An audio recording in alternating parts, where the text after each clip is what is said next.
Board of Education to use in planning ahead, but what makes the numbers difficult to project, particularly at the entry level, is that it's a very parent's personal decision as to whether or not their child is ready to enter kindergarten in a particular year, based on that child's aptitude and the parent's confidence in our school system.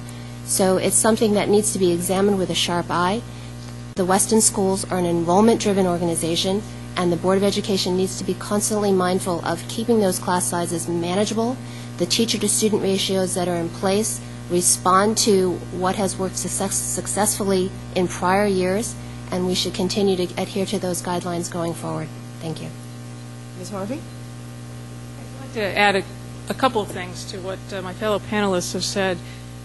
I went back and I did some research, actually, on this issue in terms of how it's come up in this community over the years. And a former superintendent back in 2005, I believe it was 2005, said that we cannot treat children as widgets. Now, that was her phrase. And what this person was saying was that when you look at class size, people have already talked about the guidelines that the Board of Education has. The dynamics change with every child that you add to a classroom. And the schools try and do as best a job as they can in terms of putting classrooms together, particularly in the younger grades, so that they have the proper mix of children and they match up those children with the teachers. But we have to remember that the dynamics can change again with one additional child in the class. The second thing I'd like to talk about is differentiation, and this has been alluded to here. But obviously, we want the teachers to have the right training and support and be able to reach every child in the classroom. It's often the kids that are in the middle that get lost in the mix, and they have to have a manageable class size in order to be able to differentiate appropriately amongst the children in the class. The other thing I'd like to look at is class size in the middle school. We've talked about K through 5, which is very important. I'd just like to mention that the middle school has a team teaching concept, and the class sizes there are relatively small as well. And as part of that team teaching concept, which goes to the special requirements of middle school students, they're able to have a team of teachers that know each of the students well. They're able to collaborate, and they're able to achieve consistency in terms of the programs. So for all these various reasons, maintaining reasonable class size is extremely important. Thank you. Thank you. It's time. Is there any rebuttal on that one? Okay. The next question goes back to Ms. Kimberly first. And if there's time, it will be one of two on that have a budget implication. First one is, what is your vision for the future of Weston's educational system, including what would you do if there were unlimited resources?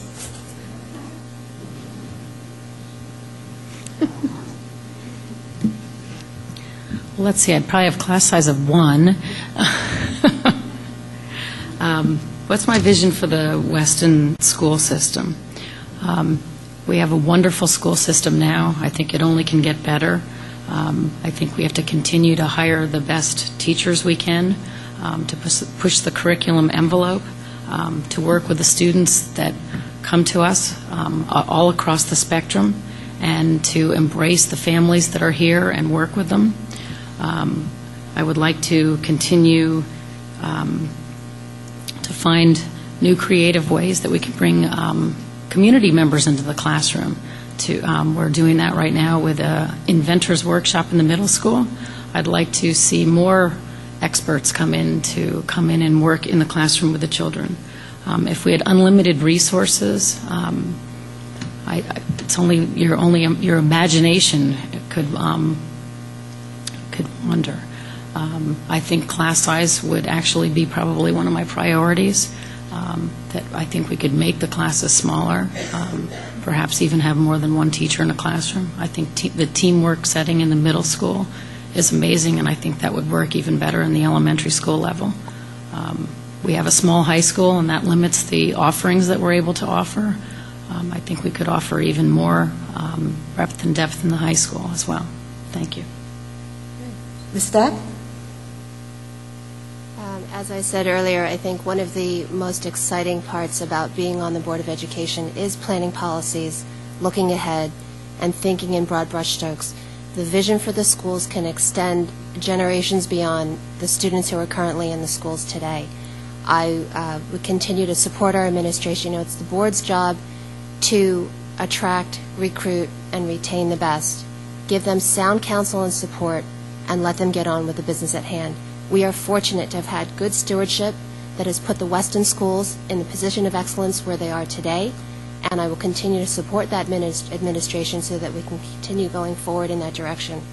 You can calculate your return on investment based on the taxes you pay versus the amount of appreciation that your home will realize over the time you've owned it. That is what we're all doing in supporting our school system. It's not something to be looked at in the instant, but rather over time. This is an investment we're making. We live here. Ours is a story like many of your own. We came here for the schools. We're invested in the Weston schools and believe in them. And if we can understand that the investment is made for an appreciation in the value of your home that will be realized later as families move into town with young children who are looking for an excellent education with their children, they will buy your homes. And I will just continue to support our administration in that effort. Unlimited resources is a wonderful, wonderful idea in an ideal world. We know that we have to be mindful, especially now, though, to look with a sharp eye. We're all keenly aware of the need to be fiscally prudent and maximize cost savings and efficiencies wherever possible. And the reality is we don't have unlimited resources. Thank you. Okay. Ms. Harvey? I first would want to make sure that we could educate every child to his or her fullest potential. We certainly want to maintain a rigorous curriculum. We want to hire and retain the best teachers. We also want to prepare them for success in our increasingly competitive and global environment. We've already talked a bit today about the importance of preparing our children for 21st century and the skills, the critical thinking skills and problem-solving skills and innovation skills that are required for that. They also need to have appropriate support so that we can reach children across all capabilities.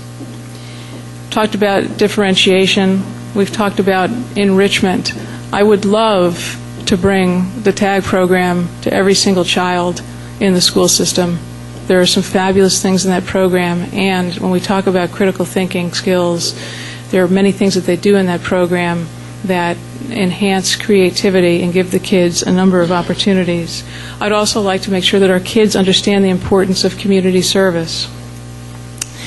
With the unlimited resources, I've said before that how important it is for children to develop a lifelong love of learning, and I think that we have to make sure that we invest appropriately in terms of our teachers and their professional development. They are so critical to our kids' learning experience. We obviously would like to have we'd like to do something with the middle school facilities, and we'd like to do things with in terms of the classrooms, but I would definitely want to spend resources on teachers. And then I just have a special thing on the side when I think about our global environment. Some of you may have read Nicholas Kristof's articles where he invited college students to come with him on trips around the world so they could directly experience some of the things that were happening around the world. If I could take every kid across the United States and around the world so that they appreciated the global world that we live in and how interdependent it is, I think that would also be fabulous. Thank you. It's time. Mr. Bochinski? I think the education is something that it just doesn't stop.